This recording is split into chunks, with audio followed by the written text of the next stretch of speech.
Welcome to the Every Voice Now podcast, where we bring voices of color into the spotlight. I'm Mila Kim. And I'm Ed Gilbreth. In every episode, you'll hear from authors of color about the making of their books, as well as the challenges they had to overcome along the way.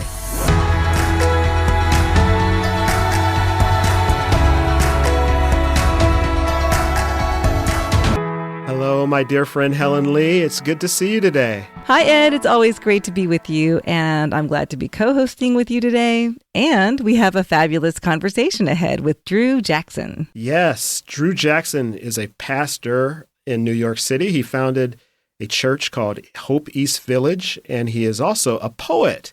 And he has a brand new book out with IVP, which, of course, is why we're here today. Yes, his book, God Speaks Through Wombs, just came out last week. It is incredible, and it's unique for IVP. It is a book of poems, and many poems, like 80 or more poems that Drew has written in conjunction with a number of passages in Luke, the Gospel of Luke.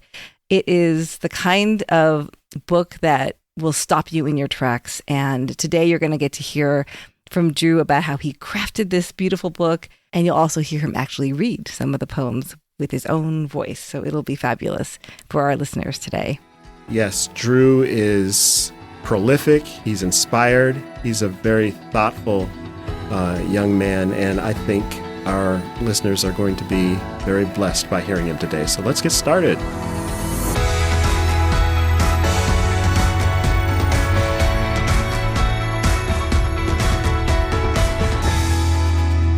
We are so excited today to welcome Drew Jackson to the Every Voice Now podcast. Welcome, Drew. So good to be here. So good to be here. It's good to have you. So if we talk about nothing else on the Every Voice Now podcast, we're going to talk about your ethnic identity here and that journey. We're not afraid to figure out, who you are and where you come from. So can you talk a little bit about your ethnicity and any memorable moments in your ethnic identity journey that stand out to you? Yeah, so I am a Black man, and it's something that since I came into this world, I've been aware of. I grew up in South Jersey and in a place that was pretty diverse. So I had friends from different places, but I can remember hearing them talk about their countries of origin. Right? Whether they are identify as Italian American or Indian American. And I always, for me growing up, I always wanted to know, like, what country are my people from? Where are my people from? And I never could answer that question. And that was such an important part of my journey of saying, wow, this is part of not just my story, but the story of my people in this country, of being so dislocated from place. So this journey of just discovering, okay, who am I? Who are we? Has been such a part of this journey of understanding my own ethnic identity. And my parents were always very, very big on teaching us Black history. So I didn't get it in the church that I grew up in. The church that I grew up in was a pretty conservative Baptist church, but it was white led.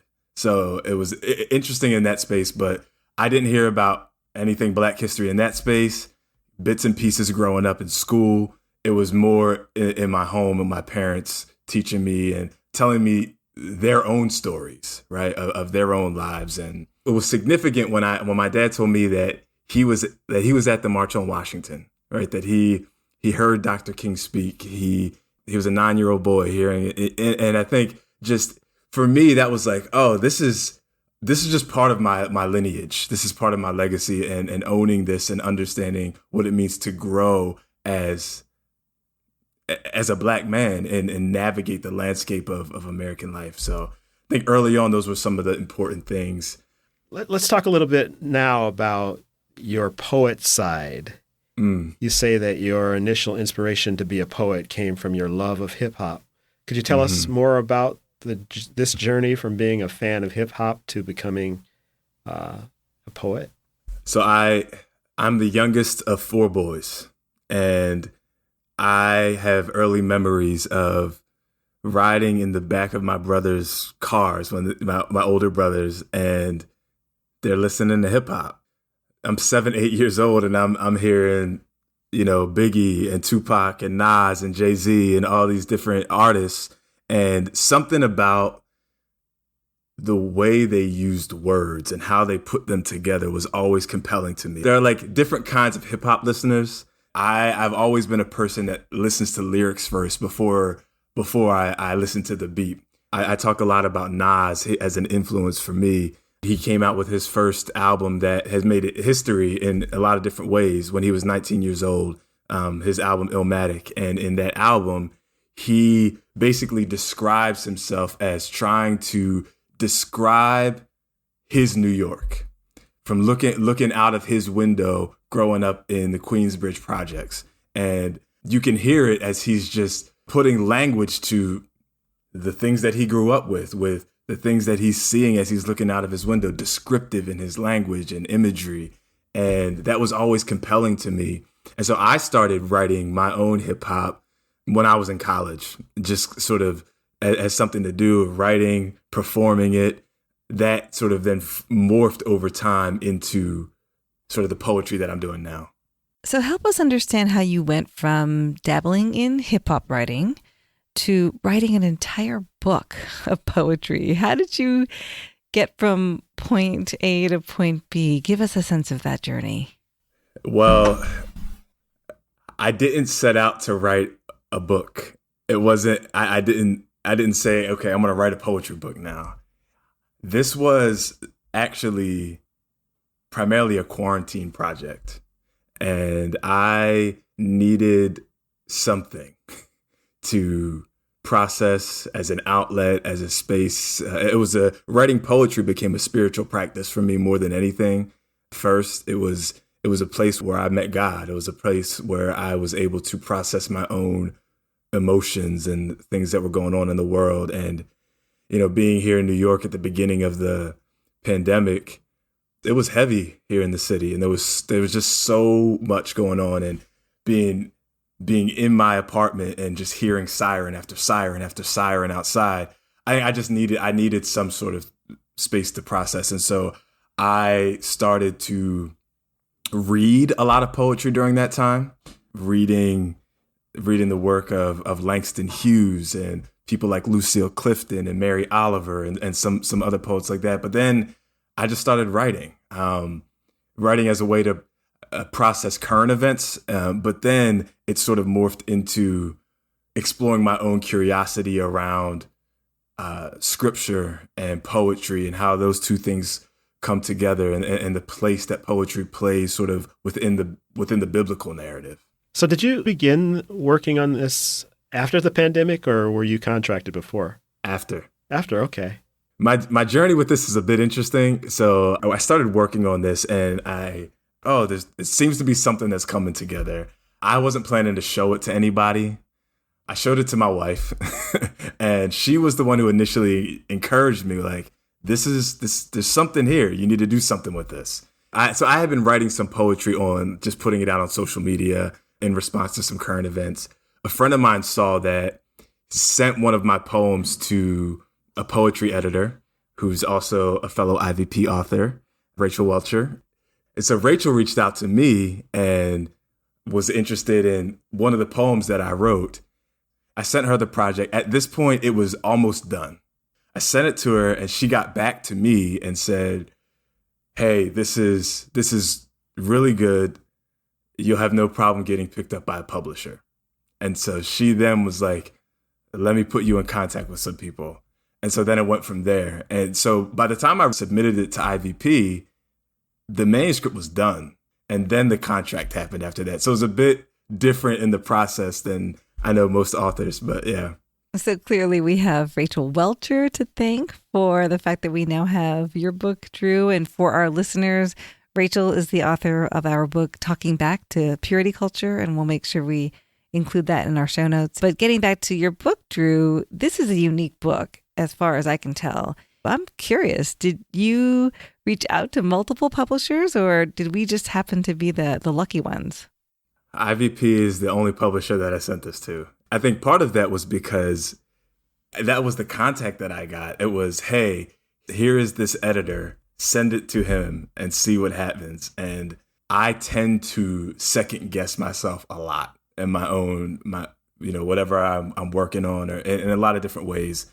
And so I was like, okay, I'm not going to send this out to a bunch of publishers. They're just going to reject it anyway. So that was sort of my own thought process. And so it was the encouragement of other people, and then specifically Rachel putting me in contact with Ethan.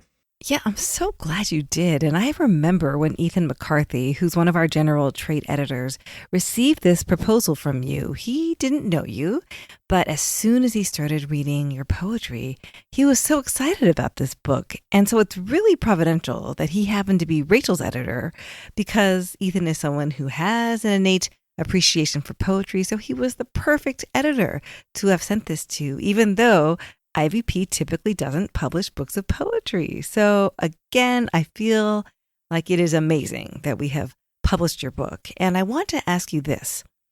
I think that other people who are wanting to write poetry, maybe get published, they just might feel daunted, especially if they haven't had any prior education in this area. So tell us if you had any formal training in poetry, or was this just birthed out of your love for words and your passion for spiritual formation and justice? I don't have any formal poetry training. I think that was also part of my own hesitation of like, I don't know what I'm doing. But yeah, so I mean, other than just kind of doing a lot of writing on my own, I don't have any formal poetry training.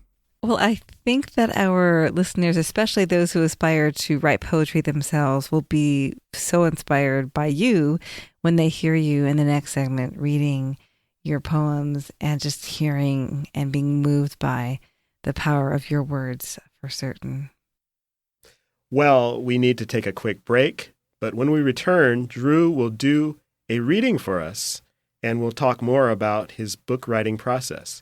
So stay tuned. And thanks for listening to the Every Voice Now podcast. Mila, it is incredible to me that IVP is about to turn 75 years old. Do you believe that? That's amazing. I know, that is amazing. I mean, considering that so many book publishers have come and gone during that time. And so I'm so grateful to be part of such a long-standing legacy. Well, it's a testimony to IVP's commitment to publishing quality books, not to mention books by a diversity of authors. And this has been IVP's MO for the majority of its history. Yeah, and we keep finding more voices of color to highlight each and every season. And so visit everyvoicenow.com to find out how you can get a great discount on today's featured book and many more. Welcome back to the Every Voice Now podcast. I'm Helen Lee, and it's time for our Behind the Words segment, where we will hear readings from today's guest, and then we'll find out more about what went on behind the scenes of writing those passages. And in this case, we'll get to hear not prose, but poetry. So, Drew, what will you be reading for us today?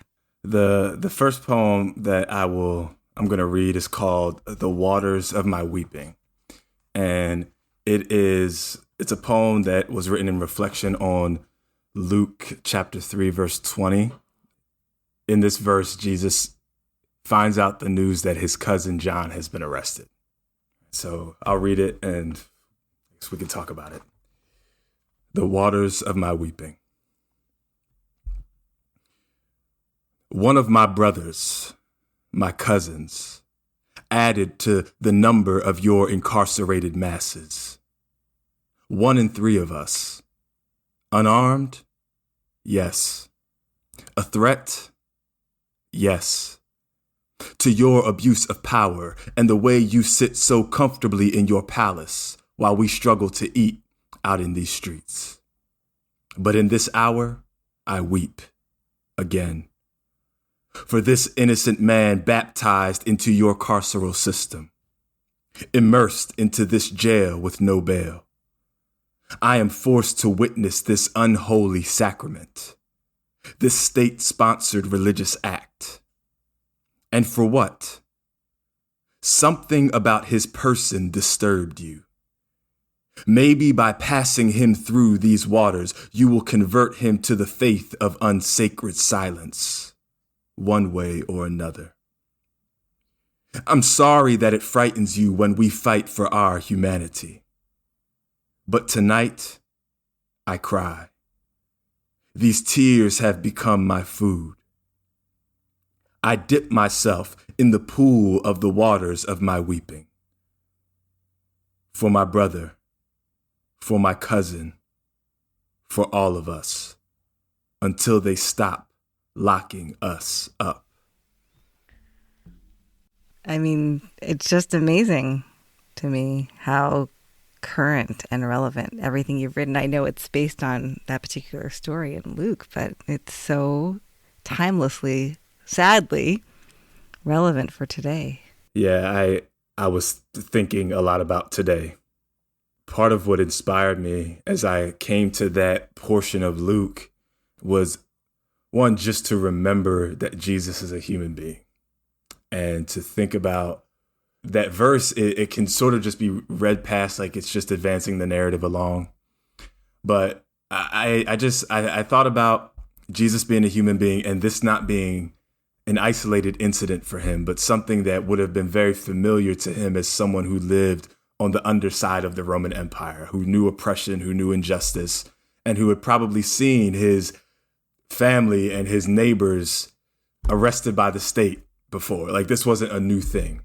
Then thinking about my own story, and in particular, I was thinking about my experience when I was working on staff with InterVarsity. One of the things I did was work with Black students in the greater Los Angeles area. And one of the most memorable moments in ministry for me was when we took a group of Black men on a weekend retreat. And we got a house up in the hills in Los Angeles. We were just like, we're going to have a nice space together. And we wanted to make it intergenerational. So I flew out, my dad and my father-in-law flew out. And we just had this sort of space that was like, it was beautiful. But one of the things that we did during that time was we created some space for lament. And as all of us were sitting together in that room, I asked the question, how many of you in this room know someone who is currently in the prison system? And every single person in that room raised their hand. And it was one of those moments where we just looked at each other, and you have just grown Black men in tears, just weeping, right?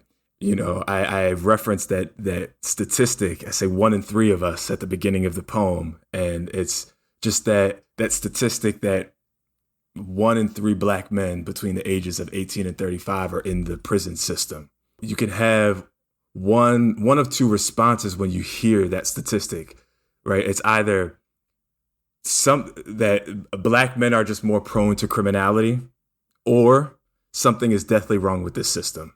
I wanted to bring all of that into this as I was reading and allow Jesus to meet me in that space. And I think being met by the humanity of Jesus and knowing that these are tears that Jesus knows was something that was really just powerful for me in writing this poem. Let me ask you, Drew, is that your first time sharing that poem publicly?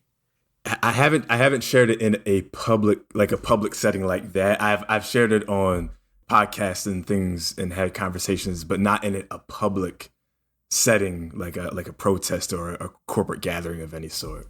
Because that's what I saw as you read. I could just see the faces and the people listening, perhaps shedding tears. It's powerful. Thank you for sharing that. No, thank you. Drew, tell us what it was like to write this poem. How was that creative process for you? Was it a struggle line by line, or did it just flow out of your soul? This one in particular was one that just came. Usually when I write poetry, I'm a sort of writer that I usually get the first line, and then I don't necessarily know where it's going to go. That's part of the joy of writing poetry for me, is that I like to see how it unfolds. I asked the question, what does this poem want to do? What does it want to be? Where does it want to go? And but when I came across that verse, I was just stopped in my tracks, and I immediately just wrote that one of my brothers, my cousins, and added to the number of your incarcerated masses. That for me, and it was like, okay, I see what this poem wants to be. I see where it wants to go, and it just kind of came from there. And it was fun for me to sort of play with the overlap between this John the Baptist and baptism as a theme throughout chapter 3, and then him being, baptized into your carceral system, and understanding that being, calling it a state-sponsored religious act. Like, this is almost to say that the mass incarceration in the United States and just how incarceration plays itself out in empires in general it's almost part of the state religion. This is sacred to the state, right? And so sort of just play on all of that, and how Jesus is really confronting that, how the kingdom of God confronts that and presses up against that. And so, yeah, it was a deeply personal, but it was also fun for me to write in the sense of playing with the different themes and seeing how they would come together. You write in your introduction, and I quote, "I believe that we need poetry in our time, as in every time, for the beauty it brings in the midst of brutality, and also for its ability to cut into our hearts."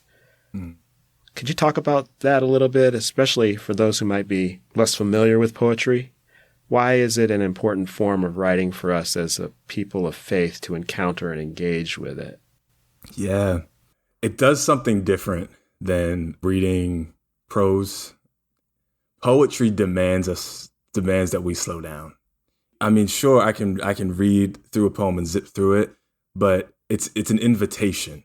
It's to say actually be present to your own self as you come to this piece of writing. Be present to the words on the page. Be present to what's going on around you. And I think that one of the things that we need to really continue to recover in our time is the practice of presence, being fully present to ourselves, to one another, in an age where we're just, scrolling through our phones and going from one thing to the next, to the next, to the next. I think poetry is such a counter to that, where it's not something that is meant to be quickly scrolled by. It's something that is be still with this for a while. And I think that even for the church, in our reading of scripture, it's important to remember how many of the biblical writers were poets. And not just there's the Psalms, yes, for sure, but all of the prophets were poets in their own right. And even we don't often think about or talk about Jesus as a poet, but in the ways that he told and crafted parables, there was something poetic about how he delivered those things. And so I think it's because poetry has a way of disarming us. I think that's why, as a tool of the prophetic, it's really powerful, because we don't come to poetry with our guards up, ready to respond with an answer. We're meant to come to poetry opened up to say, how is this going to meet me? And so when we come that way, then the poems are able to sort of speak truths that are hard truths. But I love what Emily Dickinson says about it. She says, tell all the truth, but tell it slant, right? You're coming at it from this slightly sort of skewed way where it disarms the person, and they're able to possibly receive it in a way that maybe just kind of sharing a statistic or something wouldn't do. There's this whole cycle that's happening, I think, between the reader, your words, the Bible. That is a really interesting dynamic. That's what I experienced as I was reading your poems. I went to grab my Bible so I could be reading these passages alongside and back and forth. It was really amazing. Such an incredible experience of engaging with Scripture in a new way and seeing it through your lens and your words. It was really very, very powerful. So I'm so grateful that Thank you. You took the time to craft all these poems. Well, we're going to continue our conversation with Drew after the break and find out more about his personal writing habits, maybe a few quirks. You'll also find out how to get a special discount on Drew's newly released book, God Speaks Through Wombs. So stay tuned, and thanks for listening to the Every Voice Now podcast. The world keeps changing at a dizzying pace.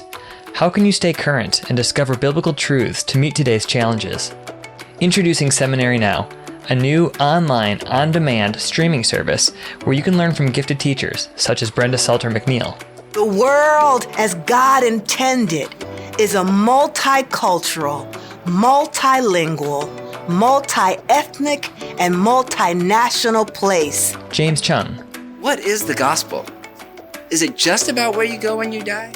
Esau McCulley. When we look at the injustice in the world, we're going to address the perennial issue of slavery. And we're going to talk about the ways in which the Bible was misused to justify the oppression of Black and brown people. And there are so many more great teachers to learn from. Get a 20% discount off your subscription by using the code EVN2020 at seminarynow.com. That's EVN2020 at seminarynow.com. The world keeps changing. Don't stop learning.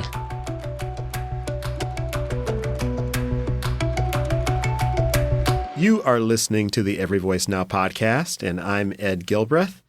Today we've been talking with Drew Jackson, author of the book God Speaks Through Wombs, which has just released.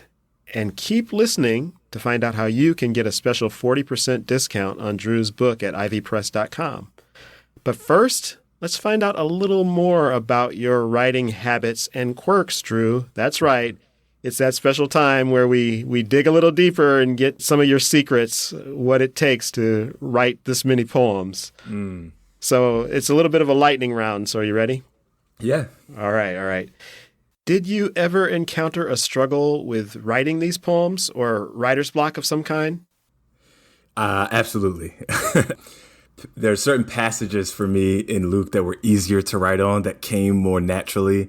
And so I was like, do I have to write on this, or am I trying to write on every verse, or can I keep going? And so when I hit those spaces of writer block, I need to walk. I pace when I'm trying to come up with ideas. Right. So walking and pacing and helps me to just kind of get the juices flowing. Okay, you might be answering the second question, which is, and maybe you could build on it if it's not. Yeah. Do you have any quirky or unusual habits or practices that you have developed in order to write? So I love to walk through the city, and so I'll just pull out my phone and I'll start writing as I'm walking. So that's one of the things that I love to do. Writing or recording? Writing. So writing. So I'll pull out my phone and I'll like write a line, and then I'll put it away and I'll keep walking. I'll pull it out, I'll write a line, and I'll keep walking. Yeah, so. Wait, you do this in New York City? Because that feels like it would be hazardous to your potential health. A little dangerous. well, you know. Hey, buddy, watch where you're going. You should carry a sign, like creating great art. Like, don't bother me. Well, get out of my way. There's a particular place that I like to walk, which is down by the East River, which is a little bit more spacious. Yeah, I meant to ask you this earlier in our first segment, but we had so much to talk about, so I didn't get to do that. But in your book, you mention your mom and the impact she has had on you, on your life. You mention her on your dedication page. It's written in her memory. And I wrote this down. You wrote in your introduction that her words continue to resonate in your soul. So if it's okay for me to ask you this, are there any particular poems in this book that made you think of her specifically as you wrote them, or that remind you of her in some way? So many. I mean, she's all through these pages in different ways. I would say the one that really made me made me think for a lot is the first one, or the title poem, God Speaks Through Wombs, which is the second poem of the book, because it really sort of captures this idea of someone who has a marginalized identity and experience in this world, has been sort of discounted or pushed to the side, and that being the person through whom God chooses to show up and act in the world. And so that particular poem is reflecting on Elizabeth and her story, and then just thinking about my own mother and her being a poor Black woman who grew up in the projects of North Philly, and just understanding the impact that she's had on my life and so many others that I know. Is really, really, I was thinking a lot about her throughout this whole project as, God continues to show up in this way and continues to put on flesh in this world through those that the empire, for whatever reason, has cast to the side and said, you don't really have anything to offer. I think that the listeners might be incredibly disappointed if we did not ask you now to read your title poem, if you don't mind, as a way for us to close out today. It would be really wonderful to hear it. This poem is called God Speaks Through Wombs, written in reflection on Luke chapter 1, verses 5 through 25. The story of Elizabeth hearing the news that she's going to give birth to John. In the days of empires and puppet regimes, God speaks. Through wombs, wrested and discarded because they were unviable. This is what they do. The Romes, the Babylons, the USAs, the men. Tossed to the side as detritus, what they've deemed unfit to be utilized. But God speaks through wombs, birthing prophetic utterances.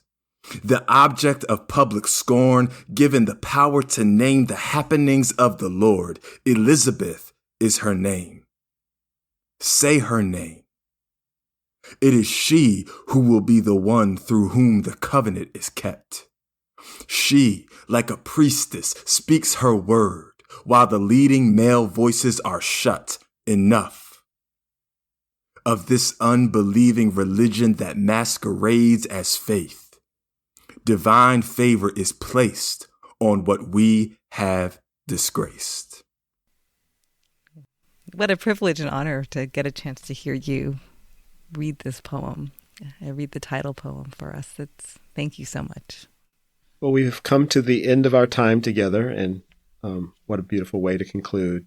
But before we go, we want to give you a few moments to share with our listeners about any special projects you have going on, Drew, and how people can best reach you as well.